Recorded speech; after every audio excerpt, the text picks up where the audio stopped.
Hello, everyone, and welcome into Senior Living Live. My name is Melissa.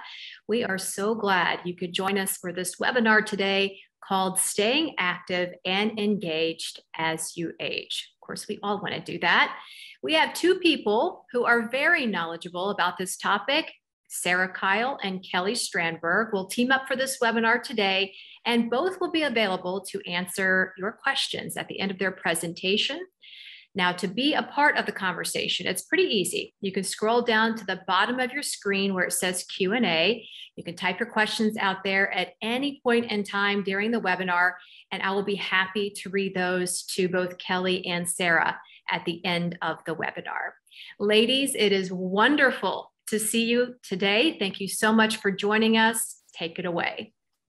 As Melissa said, Sarah and Kelly here. We are consultants at a company called LE3 Solutions, which we started and have been in this space from consulting advising for the last couple of years almost.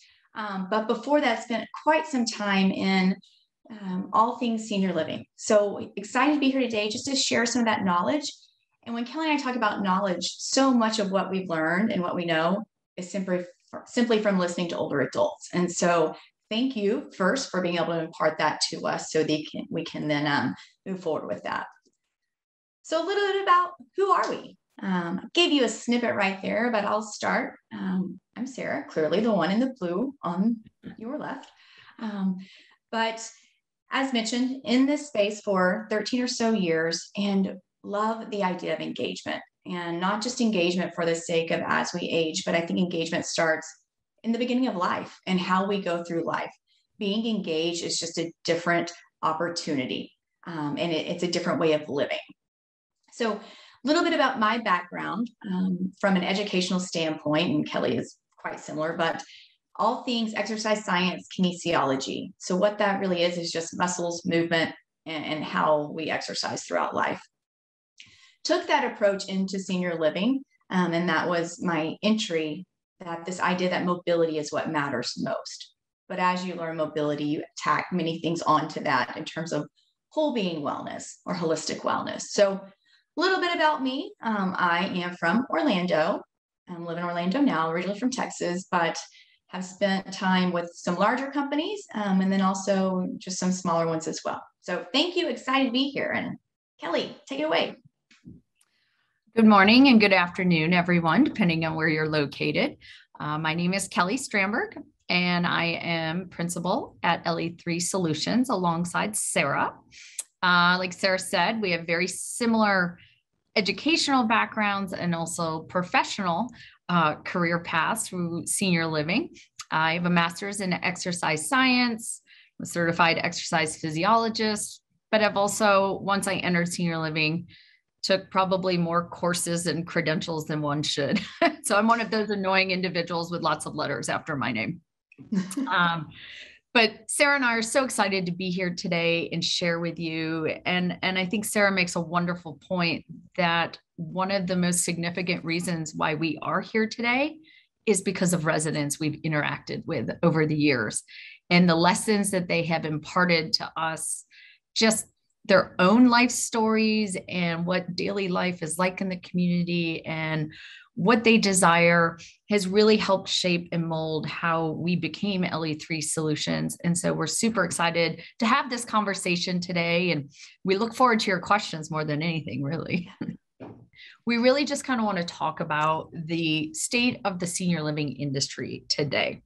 Whether you are a resident, you're considering communal living and senior living, or you love your home, it's good to be knowledgeable on where we started and where we're going.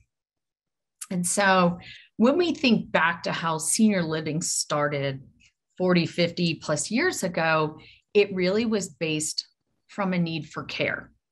So as we became more modernized and industrialized in this nation, sometimes families did not all stay in that same town, city, village, you name it. And so if family members moved away for career paths or educational opportunities, nobody was always behind to support a loved one who was maybe getting older or experienced illness. And so this concept of nursing homes came to fruition. But then we started to recognize that being together under one roof, if you will, can have some added value. And we have seen how that theory and that concept has gone through quite a bit of evolution, especially the last 10 to 20 years.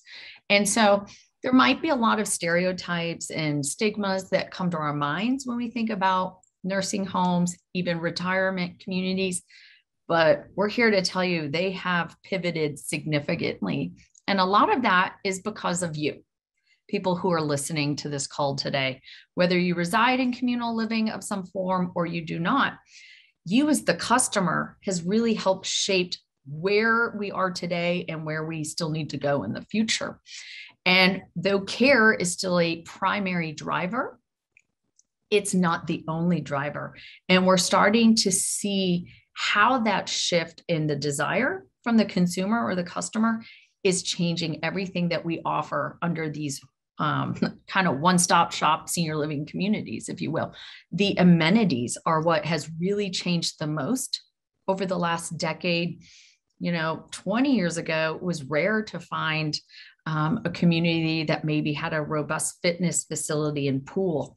Now that's becoming the norm. It's becoming an expectation. So as consumers think about, yes, I want care nearby and readily available, what else do I need to make sure I'm living my life to the best version possible for who I am? And that is why we're really starting to see much more focus on this idea of wellness, which is a big, bold, broad term. We understand that, but it is helping shape how we are coming to know senior living currently, and what Sarah and I have discovered with relationships with developers and investors, how it will continue to evolve and be really the center for overall well-being for an individual. So kind of the three things we see is that you as a customer, you're savvy and you're sophisticated. Hopefully when you, a prospect or when you moved in, you were able to drive some of those conversations with whatever that person was that was trying to work with you through that process. And that you're not just sitting back listening, but you are actively engaged in those questions and you're looking out for your interest and how that community is going to fulfill those interests, right? I think traditionally we have offered programs or amenities where people are expected to plug into. Now you as that customer, you are saying, no, these are the programs I would like for you to have, right? So really being that sophisticated, educated customer, whether that is a prospect as a person moving in or the families that are helping navigate that with a loved one. And then taking it one step further, individualizing that resident experience. And a resident experience is not just what you do from programs or sometimes known as activities, but it's about dining. It's about how you interact with the external community, how you interact with staff, how your family is interacting in that community setting as well. All of the, your relationship with the maintenance person, who's housekeeping person who's helping. So making sure that all of those things come together to bring about a robust experience that you're satisfied with and that you feel trust and comfortable with. And Kelly mentioned totally that, that care plus wellness and overall lifestyle. So how do you provide that care, but there's something so much more that comes to the forefront when we think of senior living. Right. We get asked this question quite a bit. What are the top needs? And you can ask repeated questions to all different types of owners or operators, different senior living places across the industry. And these three things always rise to the top. One, first, what gets you into that door is this idea of safety and security. You want a trusted partner in this. You want to make sure that what I'm investing in, the structure that is there, the care that is there, they're safe and they're secure. It sounds silly, but having the doors lock at a certain time and knowing that people aren't just going to come into a community at any point provides a lot of just trust and comfort. So it's a basic need. We know that, right? The second one is care. We don't know at what point, what level of care we may need, but to know that it is available and that it is quality, right? that is also something that makes it much easier to move into and to place trust in. And then Kelly, go ahead and take that third one. And then the third one is that once you've made this difficult decision, that beyond safety, security, and quality care is that you still have plenty of opportunities day to day to live a very fulfilling life, whatever that means for you. And so that is a huge consideration, that I don't want to move into a community and they dictate my life, that there is this level of independence still, and that you are in control of just the decisions and the things that you want to pursue that are based on who you are as an individual. And there is that rising demand. It sounds simple and such common sense, but for so long we've kind of programmed, if you will, for the masses. And now we recognize how critical it is to make sure we pay attention to the individual. And that might mean, a certain large group program could meet 50 individuals' needs and wants. And so making sure that philosophically senior living operators accommodate this piece of the puzzle as well. Kelly, I think, one important point behind that is the idea, or the education that COVID-19 has given, I think, all of senior living and basically the world in general, is how much we have to look at people one-on-one, right? When we were unable to do group activities and it was no longer just an invite and you mingle in large groups, people were behind doors. And what was so important was to go meet them one-on-one. And when we found that when we started meeting people one-on-one, they were much deeper conversations, right? It's this vulnerability when you're standing kind of outside your door, one-on-one with a staff member, what you can get to. And when that person is asking, what do you need? Right? Not just, what do I want to entertain you with? What do I want to, make you laugh, or lightheartedness, but what is it truly that you need right now in your life where I can meet you in a way that I haven't met you before? And that is such a silver lining of COVID that was hard to navigate. It took a completely different operational model, but it helped us to understand the customer and the resident on an individual basis. And one thing I would add, if you're thinking about making a move into senior living, when you go meet with these counselors, make sure that so much more of that conversation is about who you are as a person, right? And I would challenge them and look at how they're asking about you. What do you enjoy? What do you like? How are they going to meet those needs? Those are all really good signs of a great community to live in. And I think it's worth knowing. All right. So what is our blueprint at LE3 Solutions for staying active and engaged? And Sarah and I love this part of our job, if you will. Sometimes it doesn't even feel like a job, but we have a simple philosophy at LE3: body, mind, and community.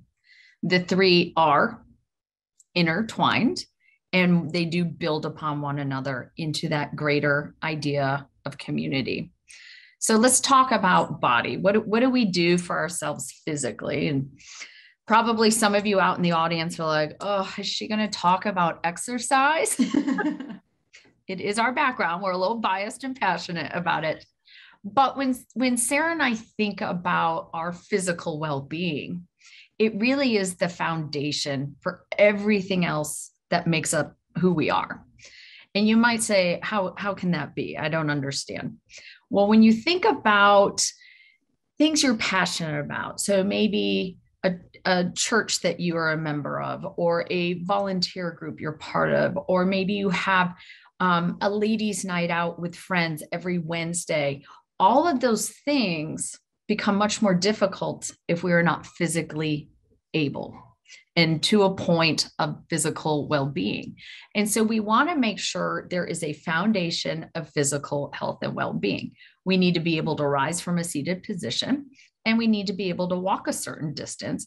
If we can do those two things, we can remain mobile and independent and pursue all the other wonderful, glorious things that make up life and who we are as individuals.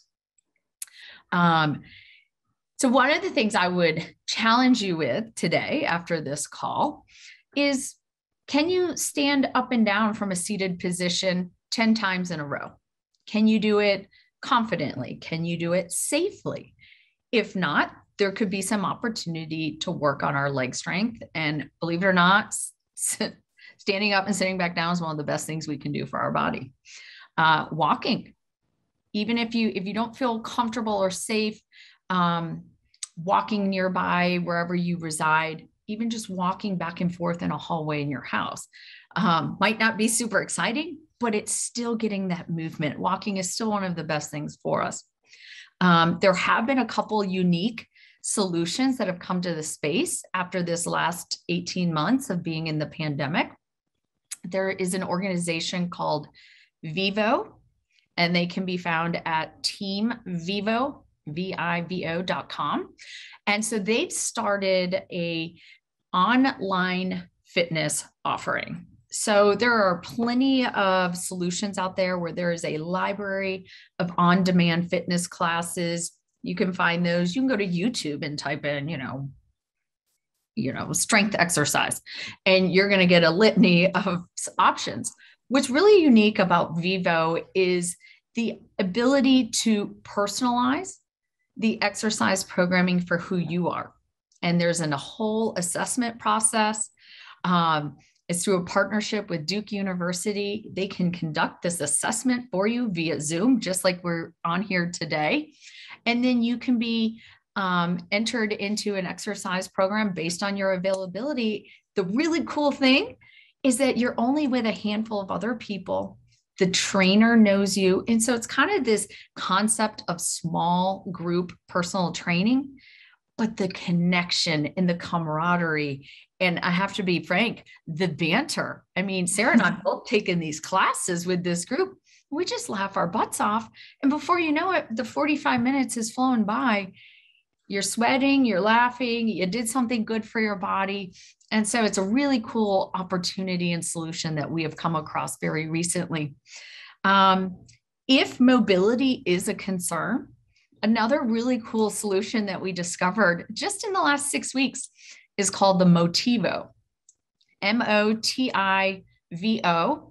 And this is just a huge pivot in ergonomic design for a traditional walker or rollator, should you be somebody who requires that. Super cool pivots. So, if you're walking down the hallway or sidewalk and somebody says, "Hey, Kelly, it's hard to turn around with that walker rollator." This thing turns on a dime. You can do chores in your home. You can move about, restrooms, kitchens, you name it. Super cool. And we felt that we wanted to just share some of these cool new solutions that we get to come across just because of what we do for work. Kelly, go ahead and take mine, and then I'll take community. Okay, cool. Okay, so we work on the body, right? What comes next? Our brain, our mind. And I do think we are all very concerned about our cognitive health. And so when we think about that, much to many residents' chagrin in my work history, they would all ask me, "Kelly, what do I do for my brain?" And I'm like, "We need to exercise." Everybody would be like, "You're just trying to get us to come to class." And I was like, but here's the thing. They are connected, right? Everything in the human body is connected, whether we want to admit that or not. And so there are practices that can help with our brain health, but there's still always going to be that extra component that we must be moving and getting oxygen flowing through our body up to our brain, and I'll share why. But when we think about our brain health, I think more often than not, we often think of crossword puzzles, mazes, Sudoku, can never say it right, y'all. And while they do serve a purpose, and they can be helpful in maintaining certain functions of our brain, it's not building what we kind of coin as brain reserve or cognitive reserve. And so what that means is having extra neurons in our brain as we age.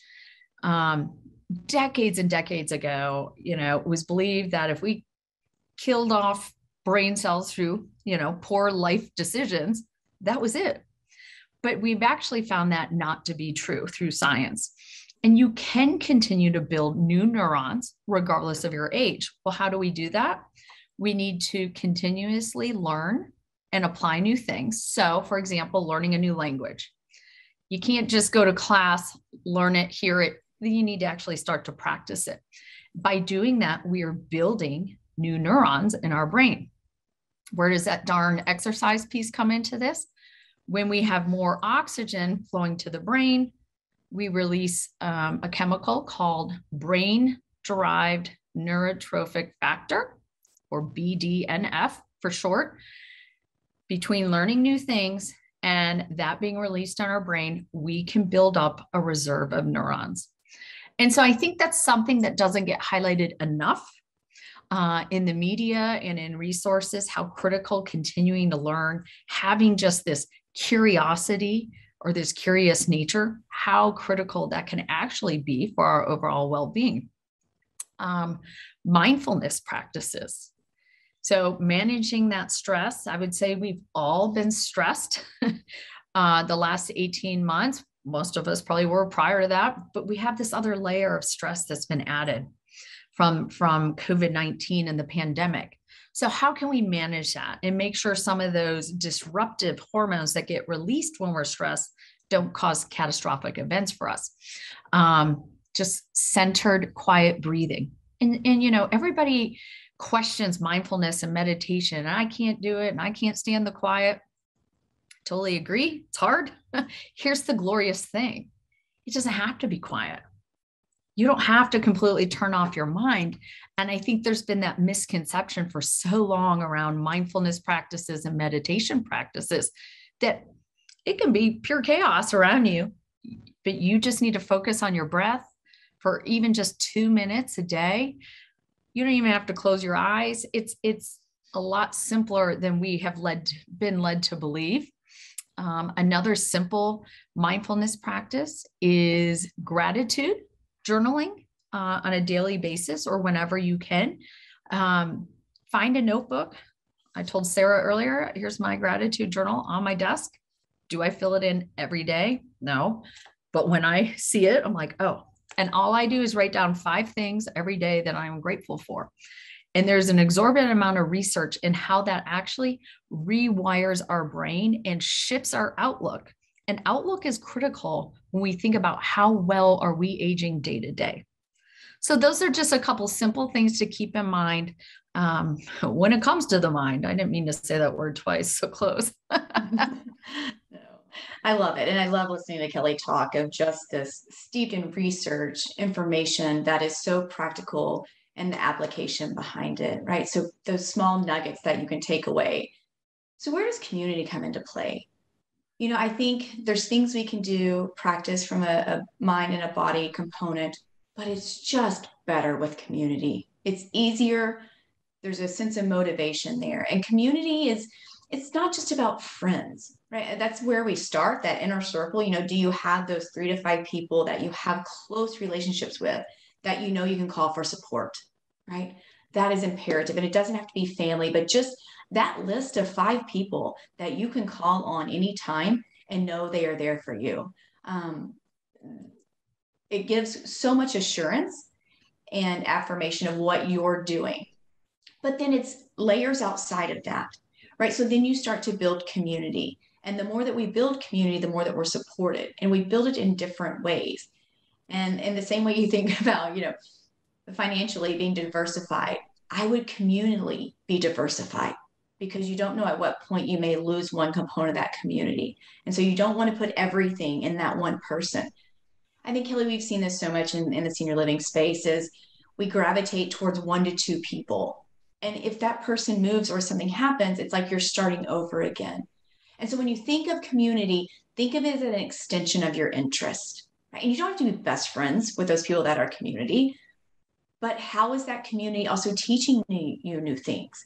How are you learning about things that were maybe never of interest to you, but now that you have time to sit back and they can share with you life stories and what they've been through and experiences, those are new things you're exposed to that you may try. So community is it's so funny. We talk about body as the foundation of it, but community is this catalyst of it that drives it and it keeps this cycle going. So I know we went on this tangent, but that is why we love what we do and why it's so important to us. Let's talk technology, and we'll both kind of weigh in on this. If you've been anywhere in the world in the last 18 months, I think everyone is trying to figure out a way that technology can build that community, that connectivity, and reduce whatever social isolation that we may fear as people are aging. And I do think that's one component of technology. It is definitely there. But I want to go a step further because what I want older people to understand is you don't need technology to save you. And I don't mean that derogatory, but you've been fine. If I'm thinking of wisdom that I've learned from older people, like you've been fine most of your life without being tech savvy, right?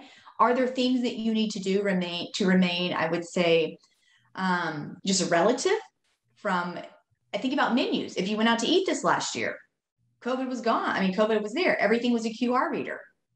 For the 40 and under crowd, that's normal. 40 and over, it's not normal for everything to be QR codes and to find it on your phone, right? Or everything is a kiosk where you now enter it in because paper went away.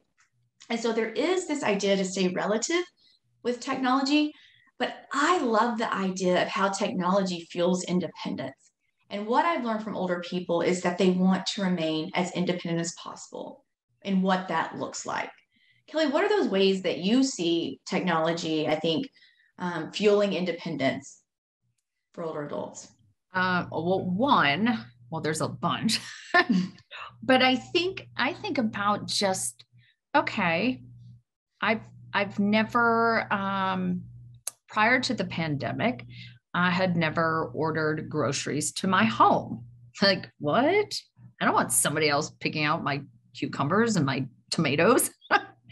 But with this elevated demand for at-home deliveries, we discovered that you could have meals delivered to your doorstep. You could have groceries, and I'm sure everybody on here is aware of Amazon. Amazon, brought our cleaners and our toilet paper and our paper towels. Like, there is a level of convenience that provided everyone, regardless of age, but it also elevated our ability to be independent. I didn't need to, when I say I mean the collective I didn't have to rely on a loved one to get me those groceries.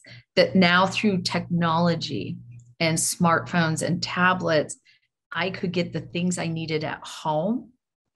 Yes, pay for it, but now I'm no longer relying on maybe a neighbor or a friend or a loved one. And I think that adds a level of independence for us, that we're in control. And I think that's where technology, it doesn't have to be like this big, crazy, oh, look at this tech-based solution. It's, how does technology allow me to continue to live my life on my terms? And I think that was a huge example. Something else I discovered last spring when the pandemic was starting, and it really just warmed my heart. And it was also eye-opening for me. I still was working for a senior living operator, and all our programming kind of halted for a while we figured out what was going on. And a resident at this one community called up her son and said, "What is this Zoom?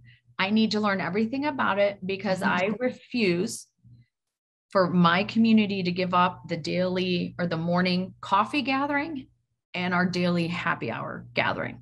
So though they were no longer able to in-person connect in those communal spaces that we see in our senior living settings, they figured out a new way to connect. And I loved that this woman kind of just took the bull by the horns and said to her son, "Teach me this."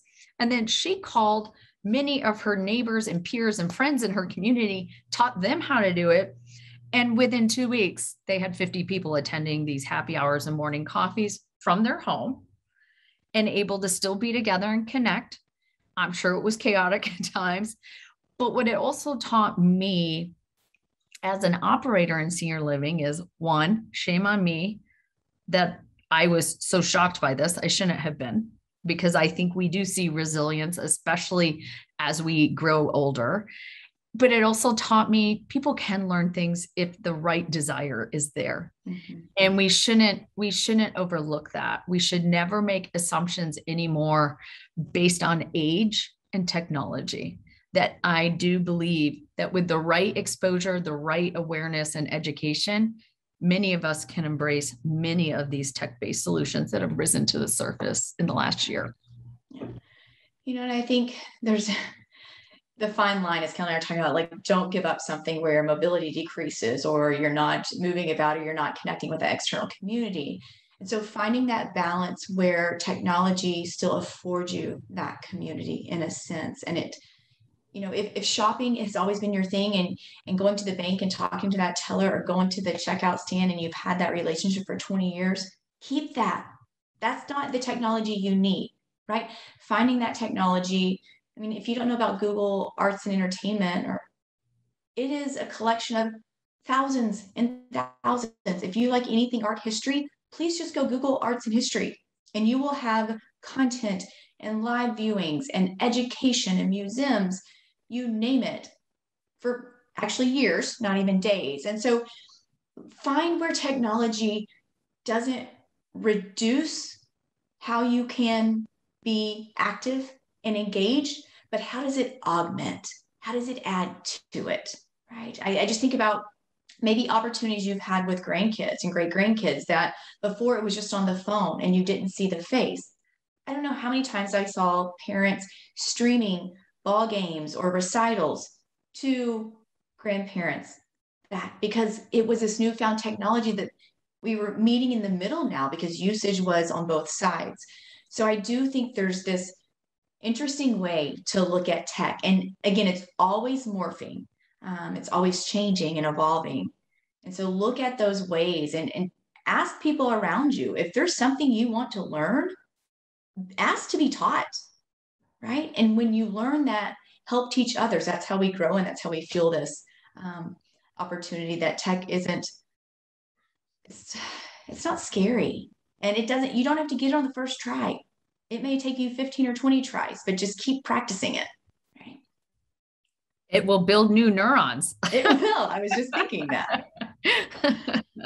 It all comes back together. Yeah. So we're going to kind of put up a get in touch and then we'll leave some time for question and answer. You know, through this, Kelly and I, we did talk about our role in senior living and what we've done, how we've worked with operators and providers. But what's so interesting is we're exploring so many new customers or clients that do not do anything in senior living, but they have products or solutions or content or engagement opportunities, whether that's, you know, we were just talking about technology education, right? You can get all of these things now, regardless of where you reside. And so what we try to do at LE3 Solutions is just be kind of this connector between all things products and solutions that are for older adults and wherever older adults reside. And we want to connect those two and be that resource. So on our website, we try to keep up with those resources. You know, if you are curious about something, you're a family member, you're a resident, get in touch with us. If you don't find what you need on our website, we will point you in the right direction and would love to do that. So. Yeah, and just a reminder to everybody that's watching that the best way to be a part of the conversation is to type out your questions in the Q&A box at the bottom of your screen. It's on the right-hand side of the bottom of your screen, at least it is for me. And you can type your questions out there, and I'm happy to pass those along to the ladies. Great presentation, great tips. I do want to follow up on the technology part of things because it can be very daunting for a lot of people, regardless of age. Yes. And so when you talk about as perhaps a provider, you know, as you said, shame on me. Should we just be incorporating that automatically as service providers so that somebody who may be a little shy, they don't have to ask, or they don't have to feel like they're not as smart as the next person in the room because that this isn't something that they know very well. What's the best way to go about that for both sides? Ooh, I'm thinking for a second. I'll think. So I'll jump in and then Kelly will absolutely follow up. All right. I think it is making space for it. And it's not just I'm going to say, I was with an operator too, large 360 properties. And it was like, we'll have Tech Tuesday. Once a week, we'll talk, we'll spend 30 minutes talking about tech. Good. I think that's such a small margin of what we need to do, though, that we can't just set aside 30 minutes and say in a week that we hope you come down and learn about tech. I think it's this ongoing interest, right? So you think of a sign-up sheet, you think of asking the residents, what are you interested in learning? And we look at how those come in and we address them. We find ways one-on-one, we find ways to figure out who knows what, so we can start pairing people. In order for tech to, I think, permeate a community, it has to be done by residents, because the staff that can do that, or the time that it takes, the patience that it takes, a lot of times we don't have that as a staff, and we don't operate in that sense. And so it's finding those residents who are interested, who want to learn more, finding programs, finding grants, whatever that is, to fuel them to learn more so that they continue teaching. And it becomes this mentorship of just goodwill. And I would just add to Sarah's point that peer-to-peer is so powerful. It's even like that example I gave, that this resident took the lead and she educated fellow residents. And as staff, we were like, whoa, well, one, thank you. But there's a lot of power in that peer-to-peer. I think a level of perceived pressure or burden was removed and continues to be with peer-to-peer led education, programming, knowledge, you name it.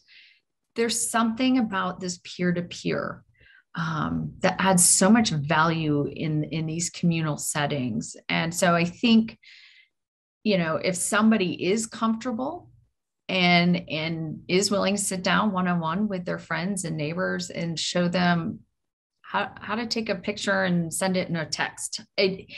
When I still worked in a community a few years ago, we started some tech support, but what we found was it was very similar ask by every resident. And so we kept tech support for those one-offs, but then we started to design, 4 and 6 week programs on simple things like, oh, do you have an iPhone? All right, so you'll come to this class and we're going to talk about how to send a text, how to attach a picture, how to download an app, just really basic usage applications. That's where people wanted to start. And once they got comfortable with it, and I have to tell you, it was really cool when residents would see you in the hallway and be like, Kelly, that event you're having tomorrow night, I put it in my phone, I put it in my calendar, and I'll be like, yay, and just being able to set reminders and just cool things like that. Listen, none of us knew how to do that either when we first got an iPhone, and I dragged my feet. I'm getting a new iPhone, so I'm like, am I going to know how to use it the same? True. Yeah, we're not all made knowing exactly how to use the device we get. There's a process for all of us, for sure. And before we leave this topic and move to our next question, I do want to ask, because these webinars are really for everyone. And so if somebody says, well, I'm not a part of a community and I don't have a lot of family, and the family that I do have, they're not into technology either. So where do I go? Where does someone like that fit into this conversation? I have an answer, and then I think Sarah does too. Okay. If you are seeking this type of knowledge and have questions and you have some basic comfort, Google and YouTube. I mean, the number of times as young or new entrepreneurs out of the gate for Sarah and I, the number of times that we're like, how do we do XYZ? And then we kind of look at each other and we're like, well, duh, let's Google and see what Google tells us. And so I think if you are at home, or maybe a family member isn't nearby to help, I would start there. Or if you go back to even our passion of building community, maybe neighbors. And, I live on a really unique street where we run the gamut in age. And so when we have gatherings in our cul-de-sac, it's kind of cool to, see preteens and teens interacting with people in their 70s, and you'll see them on their phones together, showing each other something. And so I think when you think about community as well, who could you turn to? Is it a neighbor? Is it a neighbor's, high school student who might be willing to sit down because they know you? They know who you are. You're Mrs. Smith, who's lived next door my entire 15 years of life. So yeah, I'm going to go sit with you and I'll help answer that question. I think we have to be, just as humans, comfortable to reach out to our peers and our neighbors, whether we're in senior living or still in our traditional home. And there's been, in the last year, just knowing that this is kind of a global need, a lot of organizations from philanthropic have started to create programs. Lots of universities and community colleges have started to create programs. I mean, I just wrote 4 down real quick that are they're funded.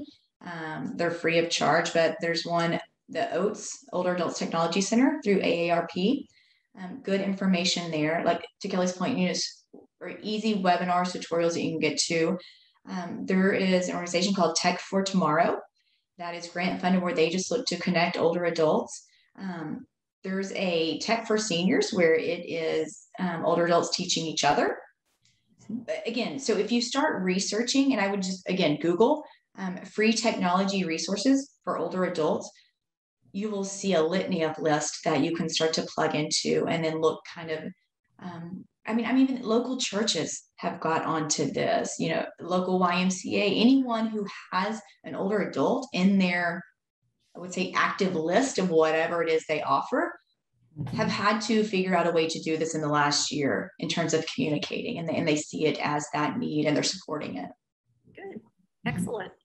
Great tips. And while we move on to the next question, Sarah, do you mind typing those 3 organizations into the chat box for our viewers so they can literally copy and paste and then put it right into their browser if they want to, just to save for later after we wrap up here? Yeah. Thank you for that. Also, while she's doing that, Kelly, we've got a question here. It says, do the majority of folks in senior living communities require some level of care? And what % are folks who are totally independent? Ooh, I knew Sarah would like that question too. I think, so when we think about the continuum of care, so we have independent living, assisted living, memory care or memory support, depending on how an operator calls it.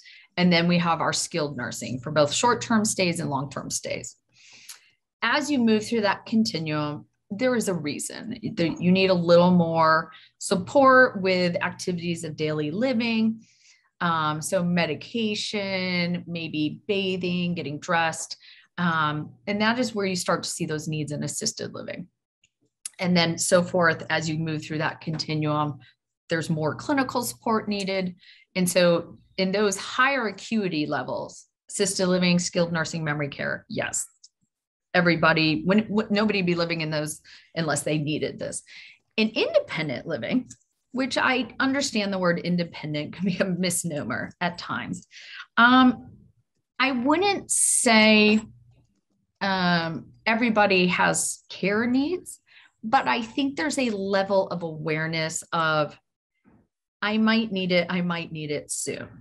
And so I think that's why we see people be proactive in pursuing this idea of senior living, or maybe a loved one. So we see a lot of couples where maybe one of the partners needs some sort of additional support or care, but the partner who doesn't need that is still their primary caregiver. And so I think you'll see that a lot in independent living. Now with all of the supportive services that can be delivered in your home or apartment, even in independent living, we do see people need that more. The percentage, Sarah, what would you say? I don't think I actually have a hard number. Maybe it's 20 to 30% of residents in independent living might need some sort of support. Might just be something as simple as a medication reminder from your wellness clinic in your community. Yeah, that is typically what I saw working for a large provider is about 20 to 30%. Right.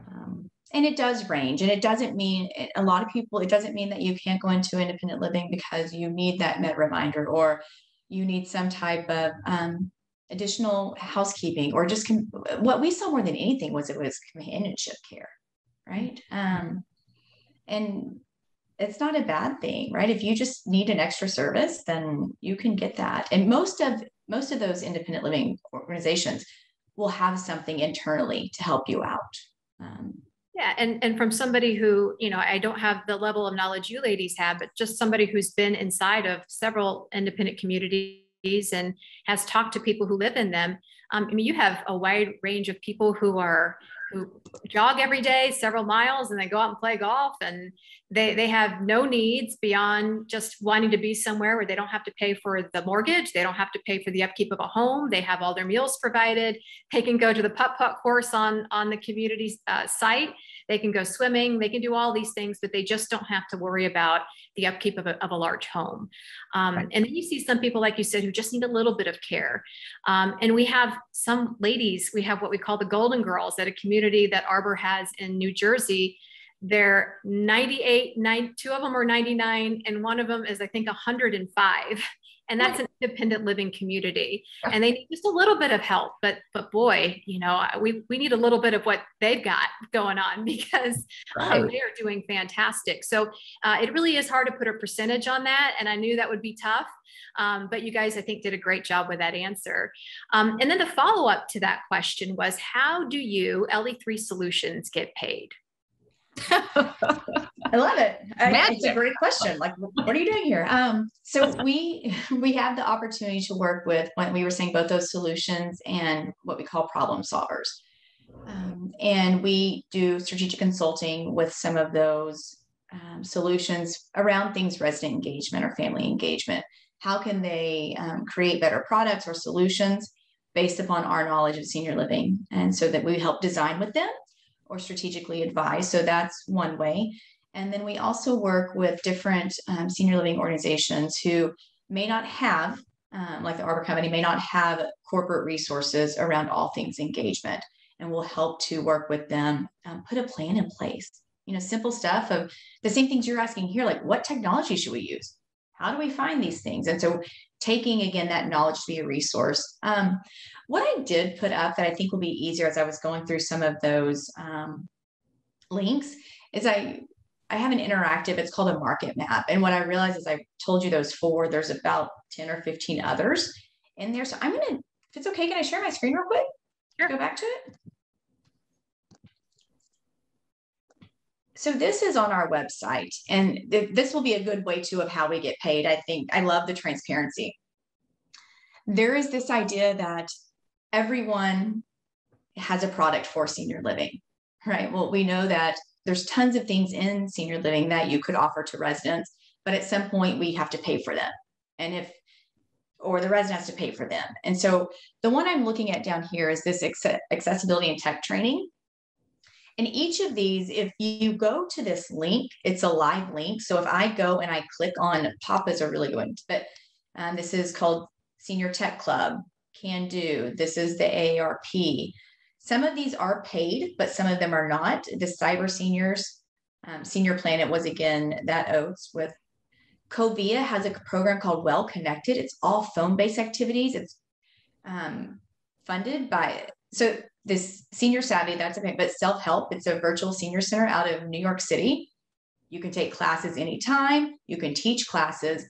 And so why I'm saying that is when you go to this link, if you just pull that link up on a computer, all of these will then turn into that web page that you can go to. It's a little bit easier to navigate if you want to learn that some other way. But what's really cool about some of these programs like the Covia Well Connector or this VSC is that once you learn, and it doesn't have to be tech, but you can start volunteering of your expertise and your interest. If you want to teach about, medieval history and that's your thing, you can set that up there. Element 3 Health is also one that is outside of all things senior living.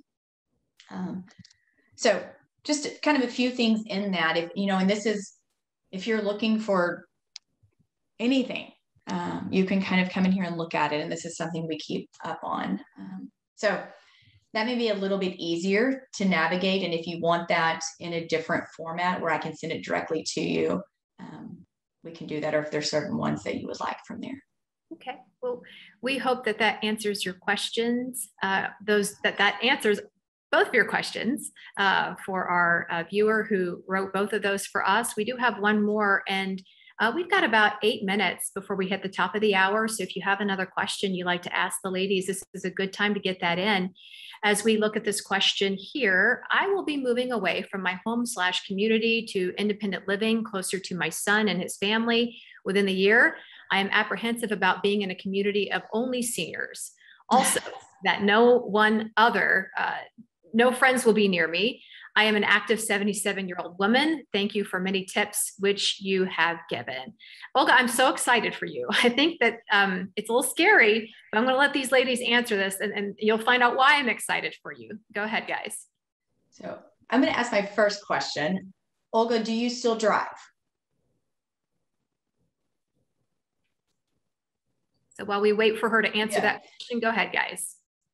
And so when I still worked in a community here in Charlotte, North Carolina, there is a resident I still am close with. We text regularly. Her name is Carol. Very similar situation. She was from the Dallas area. Her adult children reside here in Charlotte, and they were like, "Hey, Mom, we want you to come live here so you're close to us should anything happen," right?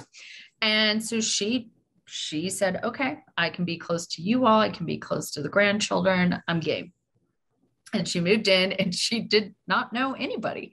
And it was a little overwhelming because it was this community in Charlotte still has a lot of connections because a lot of people were from Charlotte. And so for somebody to move halfway across the country was unique.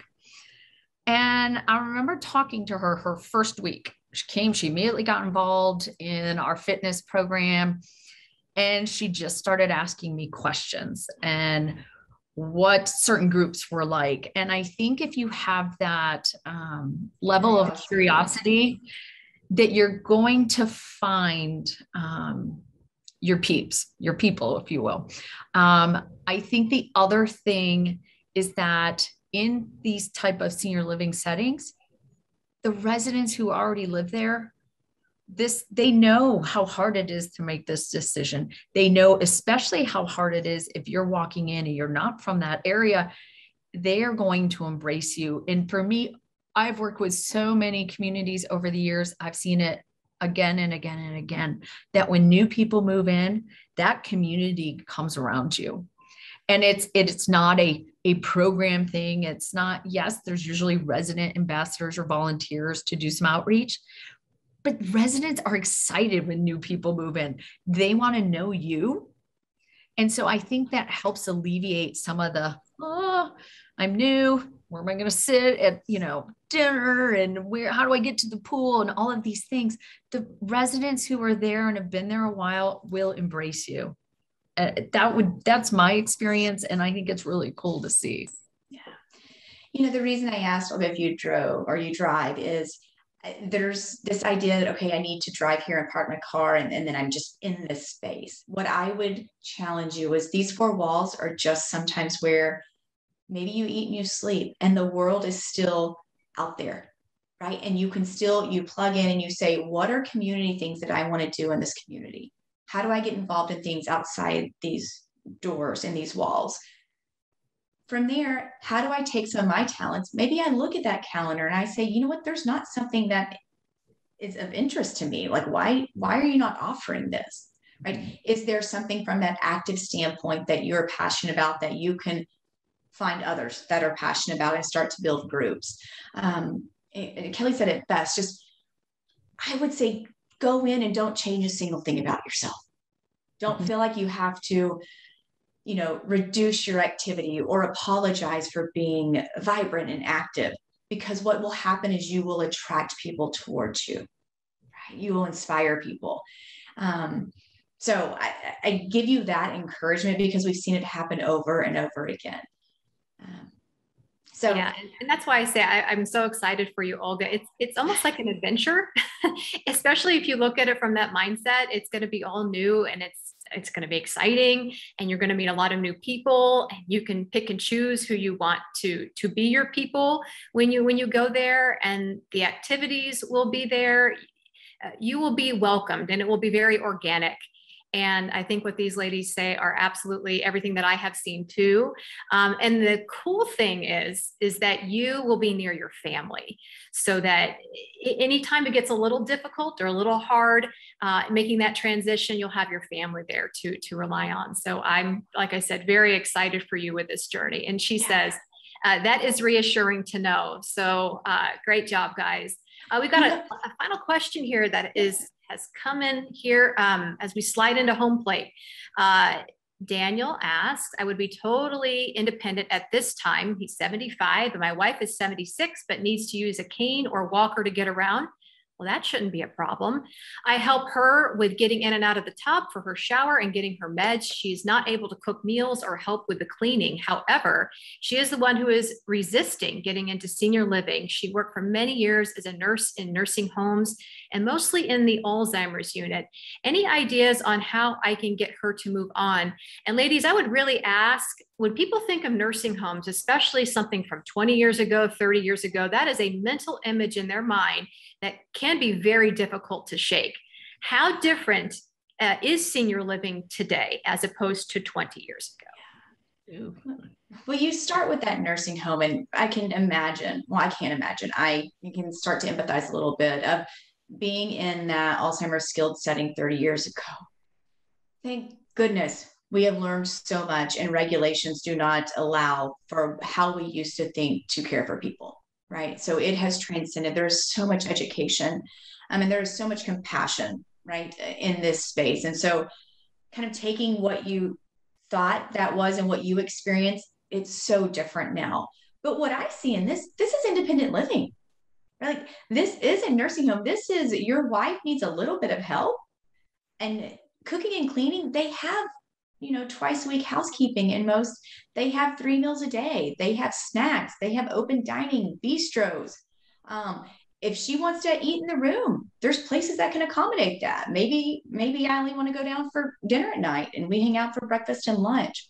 There's so much flexibility. Going back that, the only way that senior living can continue to evolve and gain, I think, customers is to listen to this exactly and put in practices and processes that meet those needs. Kelly, do you have anything you want to add to that? No, I would agree with what Sarah has shared. And I don't know yet, Daniel, if you all have done any sort of discovery visits, whether virtual or in person, but the first time I walked into a senior living setting, I was a little like, whoa, this place is kind of nice. And then I have taken many friends and family members over the years to communities I've worked in, and everybody's always like, wait a second, can I come live here? And I think how we have evolved is significant. And to Sarah's point, we've learned a ton, and there's a lot of things that are no longer in practice, nor should they be. And so I really think getting into some of that discovery phase would be the most helpful first step to take towards just, elevating your awareness of what is available in this type of setting. And I think you'll be amazed. I really do. And I think if you bring your wife along, you go on a tour and you ask to meet with one of the ambassadors, which is a resident who actually lives there day to day, who can sort of be your guide for the afternoon, have lunch there, and just get a feel for it. And I would say, visit a couple of communities, because it's all about feel. It's how you feel when you walk into a place. Can this be our home? And I think Sarah was right when she said this does sound like an independent living situation. Just sounds like your wife needs a little bit of help, and she can get that in an independent living community. And I'm excited for you guys too. I think this is going to be a wonderful journey for you. And I hope that it is an easy one, because there are so many resources like Sarah and Kelly out there who help people just like yourself make these decisions and how you can better your life in retirement and in senior living if that is what you choose to do. So ladies, we are now at the top of the hour. Daniel, thank you for your question, by the way, your questions, excellent questions. And we hope we answer them for you. If not, I know Sarah and Kelly, we saw your emails there.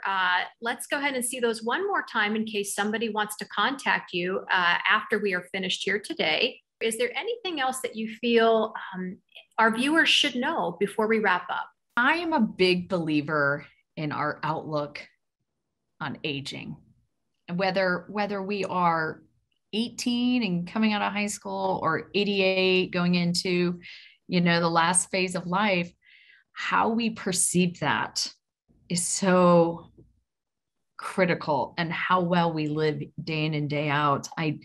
The number of times over the years, people who I would never quantify as older, oh, I'm 40. And I'm like, stop. This is going to impact truly how well you age. And it's funny, when I still worked in a community, I would have residents challenge me and be like, what age is old for you? And I straight up would say 99, 100. And the residents would be like, Kelly. And I'd be like, you guys, you prove me wrong all the time. So my bar keeps going up and up and up. Yeah. But to me, it's also that mindset of, how do I want to embrace my daily life regardless of the number associated with me? So that would be my closing thought. Sarah? My last one is, Kelly and I, we believe that so much of this vitality and longevity, it's fueled by, we talked goals and aspirations, but this idea of purpose. And purpose isn't this grandiose in the cloud, I need to, write a dissertation about what this is. Purpose is, do I have a reason to get up today? What is something I want to do today that matters?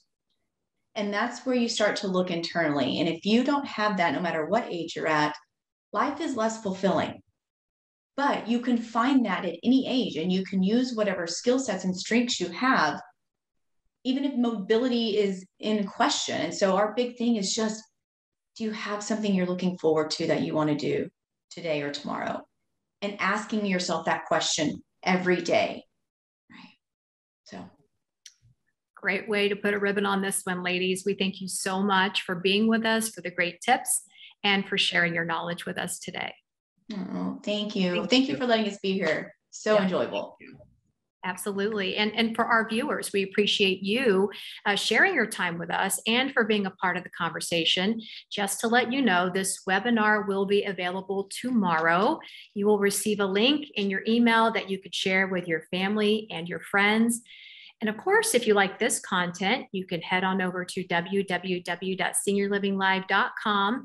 We have videos and podcasts available 24 hours a day, 7 days a week, all about senior living. We appreciate you being a part of Senior Living Live and this webinar today. Have a great day, everybody.